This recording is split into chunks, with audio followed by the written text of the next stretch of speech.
معزز سامعین گرامی قدر، سیرت النبی کے حوالے سے چند گزارشات کو آپ کے سامنے رکھ رہے ہیں۔ غزوہ ذات الرقاع کے حوالے سے بھی چند گزارشات آپ کے سامنے رکھی تھی۔ اسی غزوے کی واپسی کے اوپر غورث بن حارث کا واقعہ بھی پیش آیا۔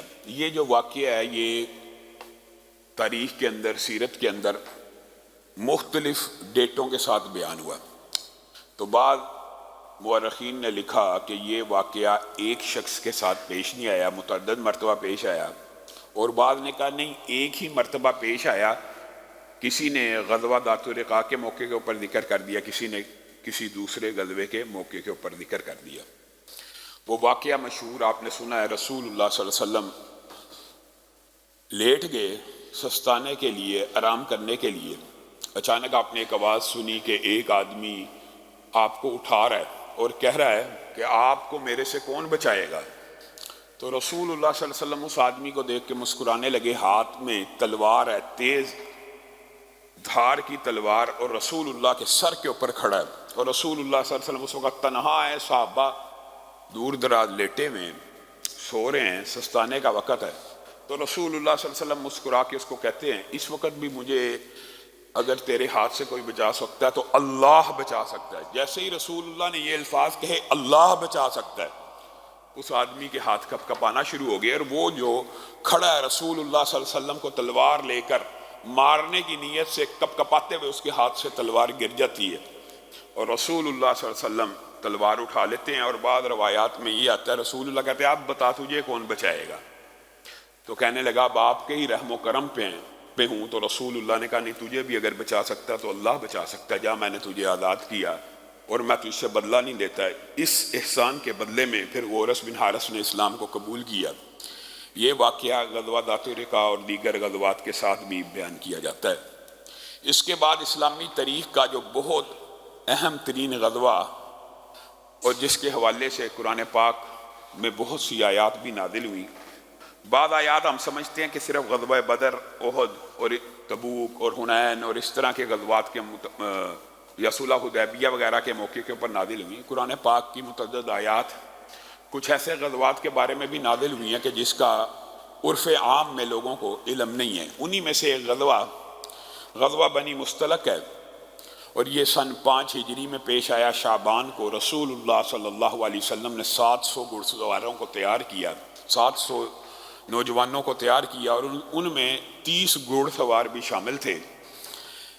یہ جو غزوہ بنی مستلق ہے، اس کا جو دباچہ اور تمہید ہے وہ یہ ہے، یہ وہ قبائل تھے کہ جنہوں نے رسول اللہ صلی اللہ علیہ وسلم کے خلاف قریش کے ساتھ معاہدہ کیا ہوا تھا۔ یہ قریشیوں کے حلیف تھے۔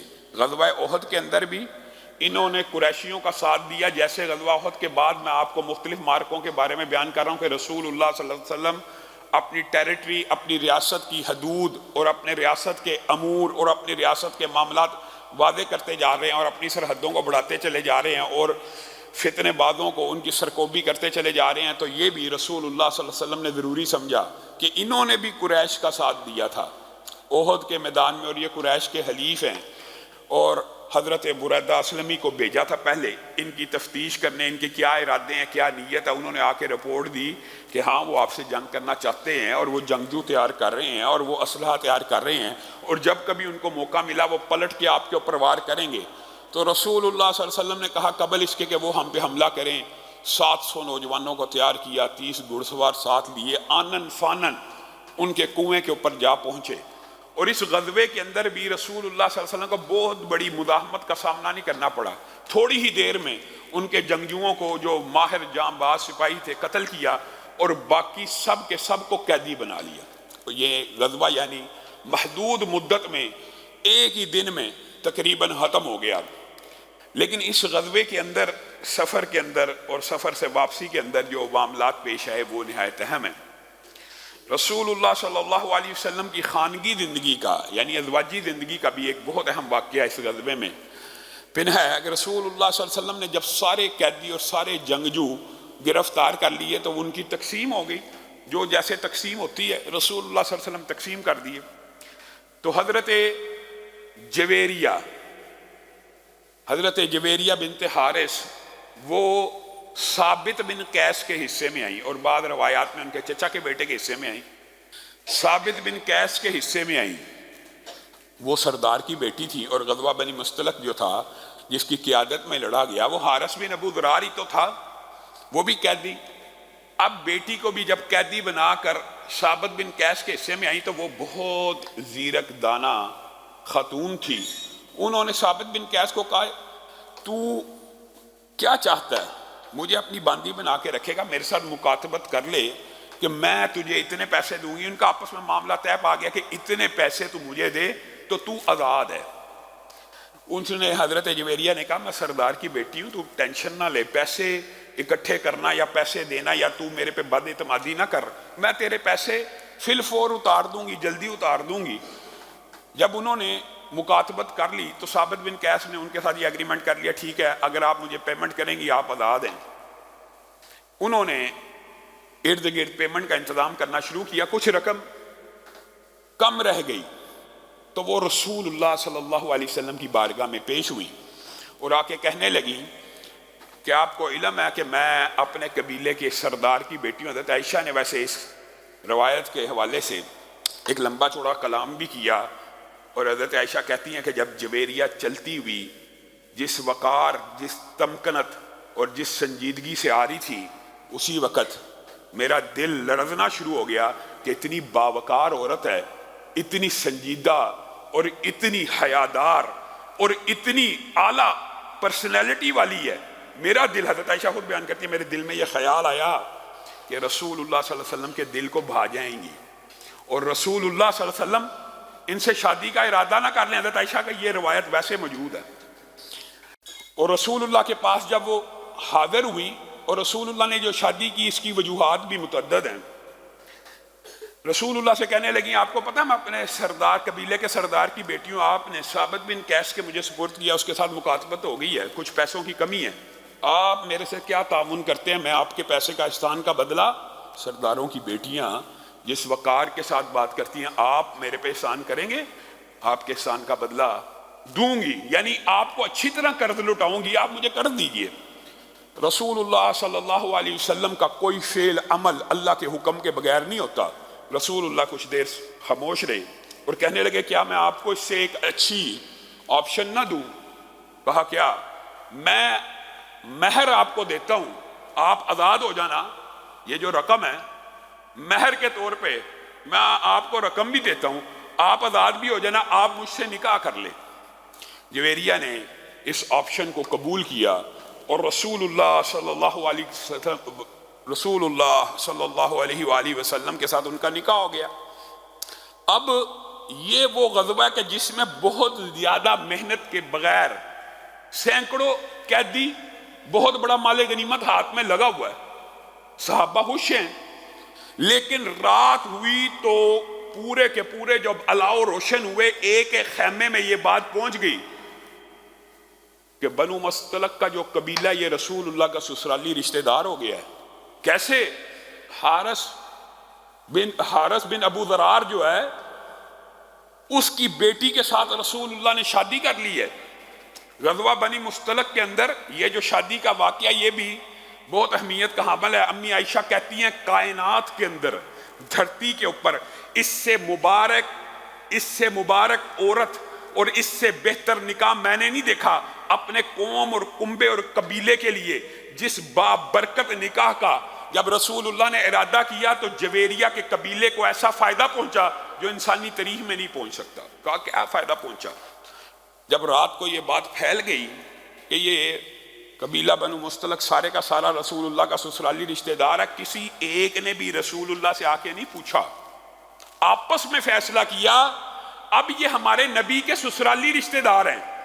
صبح ہونے سے پہلے سینکڑوں غلاموں کو، سینکڑوں باندیوں کو، پورے کے پورے قبیلے کے جتنے قیدی تھے سب کو آزاد کر دیا کہ یہ میں ہمارے رسول کے سسرالی رشتہ دار ہیں۔ روایات میں آتا ہے کہ ڈول کے اوپر جو لکڑی لگی ہوتی ہے، لکڑی اگر وہ بھی کسی کے حصے میں آئی، اس نے وہ بھی ڈھونڈ کے کہ کس کی ہے اس کو واپس کر دی، وہ رسی جس سے ڈول کھینچا جاتا ہے وہ بھی واپس کر دی۔ اور فائدہ کیا نکلا؟ جب صحابہ کا یہ طرز عمل دیکھا اور اپنی بیٹی کے ساتھ حارث نے یہ معاملہ دیکھا، یہ عجیب قسم کا غزوہ ہے کہ غزوہ کفار کے خلاف ہو رہا تھا، ان کو تحقیق کرنے کے لیے ان کو قیدی بنایا جا رہا ہے۔ جب آزاد کیا گیا، جب رہا کیا گیا، رسول اللہ کی یہ حکمت ہے، یہ حکمت ہے شادی کی سب سے بڑی۔ رسول اللہ نے جب جویریہ سے شادی کر لی، اگلے دن سب آزاد ہیں، سارا مال غنیمت واپس ہے، ایک سردار ایک بیٹی آپس میں مشورہ کرتے ہیں، ایک سردار اپنے کنبے اور قبیلے کے ساتھ مشورہ کرتا ہے، یار کس کے ساتھ دشمنی لی ہوئی تھی؟ ایسے لوگوں کے ساتھ، ان کے ساتھ جنگ کرتے تھے، یہ ان کے اخلاق ہیں، یہ انہوں نے ہمارے ساتھ معاملہ کیا۔ سارے کے سارے قبیلے نے یک زبان ہو کے رسول اللہ صلی اللہ علیہ وسلم کی نبوت کی گواہی دی اور اللہ کی توحید کی گواہی دے دی۔ ایک شادی، اور ایک شادی، اس وجہ سے امی عائشہ کہتی ہیں اس سے بابرکت شادی میں نے اپنی آنکھوں میں اس دھرتی کے اوپر نہیں دیکھی کہ ایک عورت اسلام قبول کرتی ہے اور رسول اللہ کے نکاح میں آتی ہے، پورا سینکڑوں کا قبیلہ اس کی وجہ سے اسلام کو قبول کر لیتا ہے۔ پھر حضرت جویریہ کو اللہ تعالیٰ نے ہماری ماں کا جو خطاب دیا، ام المومنین بن گئی، اور ماں جویریہ سے احادیث کے اندر 7 سے زائد روایات ہیں، 7 تو دیگر ہیں، 7 روایات ہیں، جن میں سے ایک بہت جو معروف روایت ہے جو آپ سب نے سنی ہوئی ہے، وہ بھی ماں جویریہ سے ہے۔ رسول اللہ صلی اللہ علیہ وسلم حضرت جویریہ کو گھر میں چھوڑ کے گئے، صبح کے وقت فجر کے بعد سورج نکل آیا، کچھ دیر سستانے کے بعد آپ گئے تو حضرت جویریہ نے نفل کی نیت سے نماز شروع کی۔ رسول اللہ صلی اللہ علیہ وسلم ظہر کے وقت آئے، حضرت جویریہ اسی رکعت کی نماز میں موجود تھی۔ رسول اللہ نے کہا کیا آپ اس وقت سے نماز مکمل نہیں کر سکی؟ انہوں نے رسول اللہ کے آنے کے بعد نماز کو مختصر کیا، کہا نہیں میں تو اسی طرح کی نماز پڑھتی ہوں۔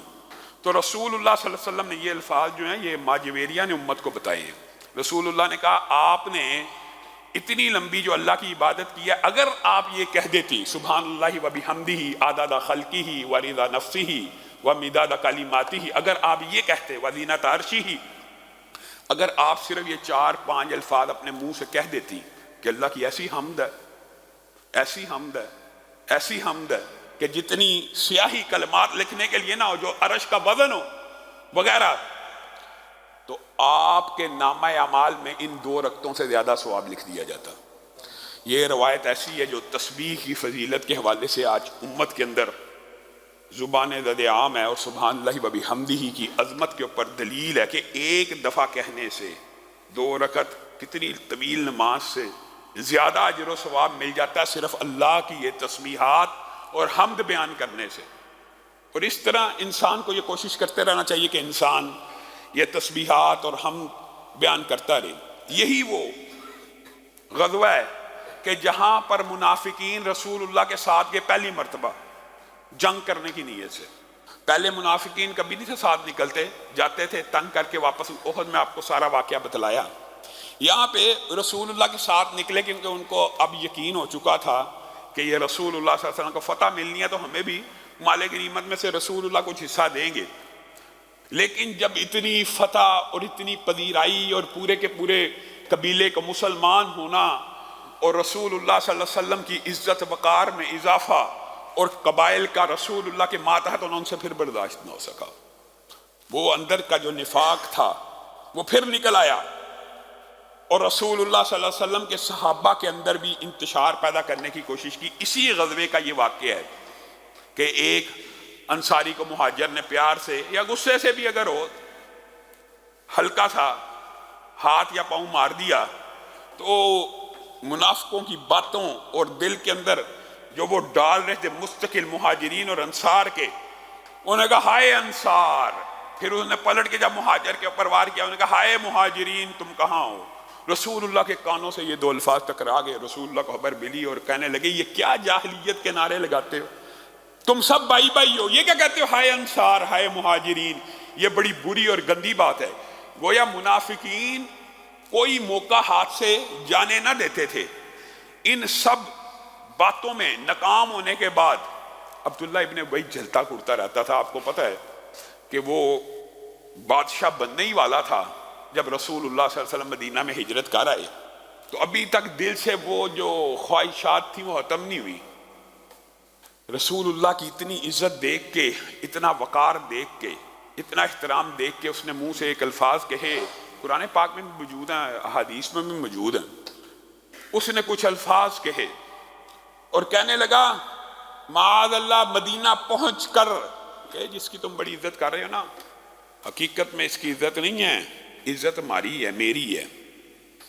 مدینہ پہنچ کر ہم عزت والے معاذ اللہ ان کمتر لوگوں کو، اور قرآن پاک میں جس طرح بیان ہوا ان ذلیل لوگوں کو مدینہ سے نکال دیں گے. زید بن ارقم یہ بات اپنے کان سے سن رہے ہیں. رسول اپنے چچا کو بھی بتلایا، چچا رسول اللہ کی بارگاہ میں لے کے آگے. رسول اللہ نے براہ راست یہ الفاظ نہیں تھے سنے. رسول اللہ کے پاس آئے زید بن ارقم اور کہنے لگے کہ اس نے کہا لَيُخْرِجَنَّ الْأَعَزُّ مِنْهَا الْأَذَلَّ، یہاں جب ہم مدینہ واپس پہنچیں گے تو عزت والے ذلیل لوگوں کو باہر نکال دیں گے. تو رسول اللہ کے کلیجے کو چوٹ پہنچی کہ یہ بندہ بات ہی نہیں آتا، اتنی اس کے ساتھ معاملات اچھے کیے، تعاون کیا ساتھ، یہ بندہ بات نہیں آتا. تو رسول اللہ صلی اللہ علیہ وسلم نے اس کو پیغام بھیجا، ہاں جی تو نے یہ الفاظ کہے ہیں. وہ لاؤ لشکر کے ساتھ اپنے آیا اور کہنے لگا اللہ کی قسم میں نے یہ الفاظ نہیں کہے، اللہ کی قسم میں نے یہ الفاظ نہیں کہے. اذا جاءك المنافقون قالوا نشهد انك لرسول الله والله يعلم انك لرسول والله يشهد ان المنافقين لكاذبون.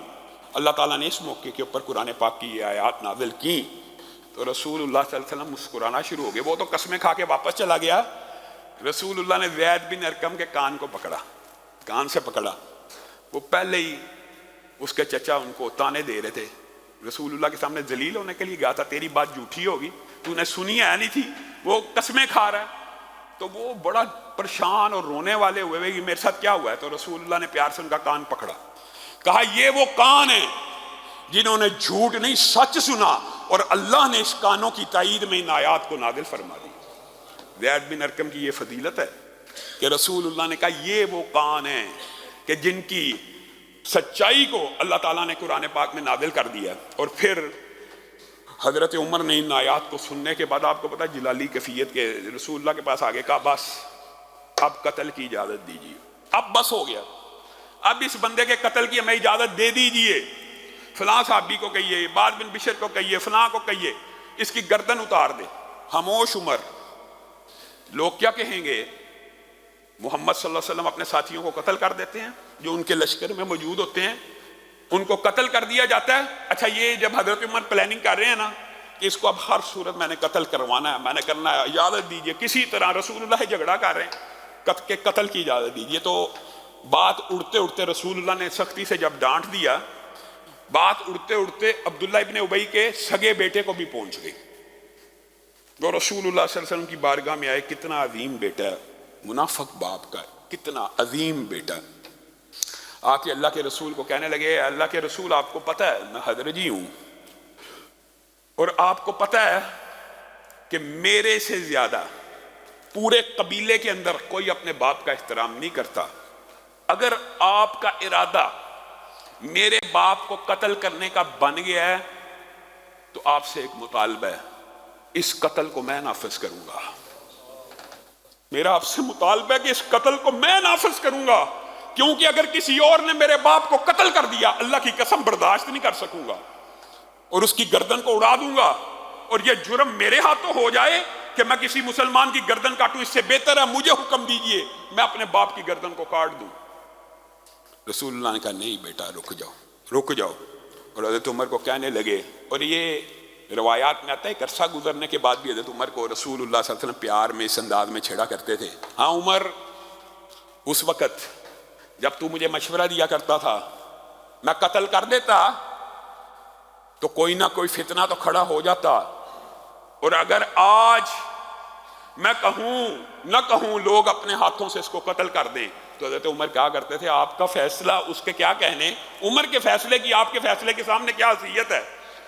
کیسا عظیم بیٹا ہے. پھر بھی جب مدینہ میں پہنچے یہ منافق سارے کے سارے اپنے باپ کی سواری کو روک لیا. رک جا، باپ کو جو کبھی باپ کے سامنے نظریں نہیں اٹھائیں، ان کے بارے میں آتا ہے اتنا ادب اور احترام اپنے باپ کا کیا کرتے تھے کہ کبھی نظر نہیں تھے اٹھاتے، اور ہمیشہ قرآن کے حکم کے مطابق جھک کے کھڑے ہوا کرتے تھے، کندھوں کو جھکا کر۔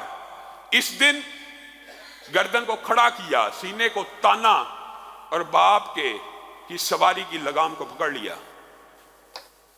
بابا جان آپ میرے باپ ہیں، لیکن رسول اللہ میرے پیغمبر ہیں، رسول اللہ میرے نبی ہیں، اگر وہ حکم کریں گے تو آپ کی سواری مدینہ میں داخل ہوگی، ورنہ آپ کو یہاں سے جلا وطن کر دیا جائے گا۔ رسول اللہ صلی اللہ علیہ وسلم نے اجازت دے دی کہ داخل ہونے دو، نرمی کرو نرمی کرو۔ یہ رسول اللہ صلی اللہ علیہ وسلم کی ایسی حکمت عملی ہے۔ اپنے ساتھ رہنے والے اعلانیہ منافق، جن کو قرآن پاک نے منافق کہہ دیا، اور جن کو قرآن پاک نے کہہ دیا یہ جھوٹا ہے، بے ایمان ہے، جھوٹ بول رہا ہے، آپ تو رسول اللہ ہیں، آپ تو ہیں، لیکن یہ منافق جھوٹ بول رہے ہیں، اور یہ جو گواہیاں دیتے ہیں آپ کے اوپر ایمان کی، ان کا ایمان کسی بھی درجے کا نہیں ہے۔ تو رسول اللہ صلی اللہ علیہ وسلم ان لوگوں کے ساتھ بھی اتنی نرمی برتی کہ پورے کے پورے کنبے، اور کبھی حضرت اسید بن حضیر کا جو مشہور واقعہ وہ بھی یہی ہے، اللہ کے رسول اس سے نرمی کر دیجئے، یہ بادشاہ بننے والا تھا، ہمارے قبیلے کا ہمارا بادشاہ بن ہی چکا تھا، آپ آگے اس حسد کی آگ میں جلتا رہتا ہے، آپ اس کے اوپر نرمی کر دیجئے۔ تو رسول اللہ صلی اللہ علیہ وسلم اپنے ساتھیوں کے مشورے کو بھی سنا کرتے تھے اور نرمی کرتے چلے گئے۔ لیکن ان تمام واقعات، پہلے صحابہ کی آپس میں لڑائی کرانے کے بعد، رسول اللہ کے بارے میں اور ان کے ساتھیوں کے بارے میں برے الفاظ کہنے کے بعد بھی اس غزوے میں ان منافقوں کو چین نہ آیا۔ یہی وہ غزوہ ہے کہ جس کے اندر آپ نے مشہور ترین جو واقعہ، جس کو واقعہ افق کہتے ہیں، وہ بھی اسی غزوے میں پیش آیا، اور ماں عائشہ اس کی ساری تفصیلات اور جزیات خود بیان کرنے والی، یعنی جو وکٹم ہے، جو متاثر ہے، فریق ہے، وہ خود بیان کر رہا ہے کہ میرے ساتھ یہ معاملہ کس طرح پیش آیا۔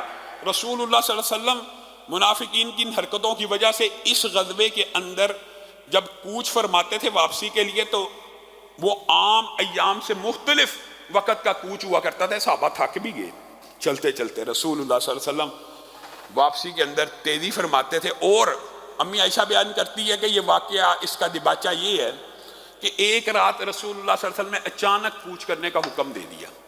جب اچانک کوچ کرنے کا حکم دیا تو میں نے قضائے حاجت کی نیت کی کہ میں فارغ ہوا ہوں اور میں قضائے حاجت سے باتھ روم سے ہوا ہوں، اور آپ کو پتا اس دور میں باتھ روم تو ظاہر لشکر سے کچھ فاصلے کے اوپر جا کے انسان اپنی ضروریات کو پورا کیا کرتا تھا۔ تو کہا میں اتر گئی اور قضائے حاجت کے لیے، تو اتنے میں وہ جو ڈولیاں اٹھا کر اونٹوں کے اوپر رکھتے ہیں جو مزدور وغیرہ، انہوں نے اٹھا کے رکھ دی، اور انہوں نے یہ فیل نہ کیا کہ میں اس ڈولی کے اندر ہوں یا نہیں ہوں۔ جب پوچھا گیا ساری سواریاں سوار ہو چکی ہیں، انہوں نے کہہ دیا سوار ہو چکی ہیں، تو وہ کوچ کر گئے۔ میں جب واپس آئی تو میں نے تو دیکھا کہ قافلہ سارے کا سارا جا چکا ہے، لیکن رسول اللہ کی ایک سنت تھی کہ قافلے کے پیچھے بھی ایک ایسے بندے کو رکھا کرتے تھے، اگر کسی کا کوئی گرا پڑا سامان رہ جائے، کوئی چیز رہ جائے، یہ رسول اللہ کی سنتوں میں سے ہے، تو وہ اس کو ڈھونڈتا، دیکھتا، بالتا، یعنی قافلے کے روانہ ہونے کے بعد بھی ایک بندہ وہیں رہتا تھا، اور قافلہ جہاں جہاں جن قدموں سے آیا ہوتا تھا ان قدموں کے اوپر چلتا ہوا وہ کچھ فاصلے پہ، یعنی اگر قافلہ لاہور پہنچ چکا ہے تو جو بندہ اس قافلے کے پیچھے آ رہا ہے وہ مرید کے، مثال دے رہا ہوں 4 5 6 میل کے فاصلے پہ پیچھے چلتا تھا، تاکہ کوئی چیز گر جائے، کوئی نقصان ہو جائے تو اس کی تلافی ہو جائے۔ اور اسی حکمت عملی کی وجہ سے حضرت عائشہ کو بھی اطمینان اور سکون تھا کہ کچھ لوگ پیچھے سے آئیں گے اور مجھے لے جائیں گے۔ تو امی عائشہ کہتی ہے اسی اسنا میں تو سو گئی، مجھے نہیں پتا کتنی عرصے کے بعد جو صفوان ہیں وہ آئے، اور انہوں نے جب انا للہ و انا الیہ راجعون پڑھا تو میری کان میں ان کی یہ آواز ٹکرائی انا للہ کی، تو میں اٹھ گئی۔ انہوں نے مجھے پردے کے احکامات سے پہلے دیکھا ہوا تھا، وہ پہچان گئے، کہنے لگی انتہائی شریف آدمی تھے، انہوں نے اونٹ کو بٹھایا، اس کے پاؤں کے اوپر، گھٹنے کے اوپر کھڑے ہو گئے تاکہ میں اونٹ کے اوپر سوار ہو جاؤں، انہوں نے مجھے سوار کیا اور میں اس طرح واپس مدینہ میں پہنچ گئی۔ کل واقعہ یہ ہے۔ منافقین کو موقع مل گیا، منافقین نے طرح طرح کی خبریں پھیلانا شروع کر دی، منافقین نے ماں عائشہ کے اور حضرت صفوان کے کریکٹر کے حوالے سے بھی وہی جو ساری کی ساری حسد بغض، پہلے صحابہ کے ماں بہن لڑائی ڈلوانے کی کوشش کی، پھر رسول اللہ کو طعن و تشنیع کا نشانہ بنایا، اب یہ موقع ان کے ہاتھ میں لگ گیا کہ رسول اللہ صلی اللہ علیہ وسلم کے حرم کے بارے میں شکوک و شبہات کا اظہار کریں۔ تو ماں عائشہ نے خود اس سارے کے سارے واقعے کو بیان کیا۔ انشاءاللہ آئندہ آنے والے خطبے میں اسی واقعے کو تفصیل سے بیان کریں گے۔ اللہ رب العزت جو کہا گیا، جو سنا گیا، اس کو سمجھنے کی توفیق عنایت فرمائے۔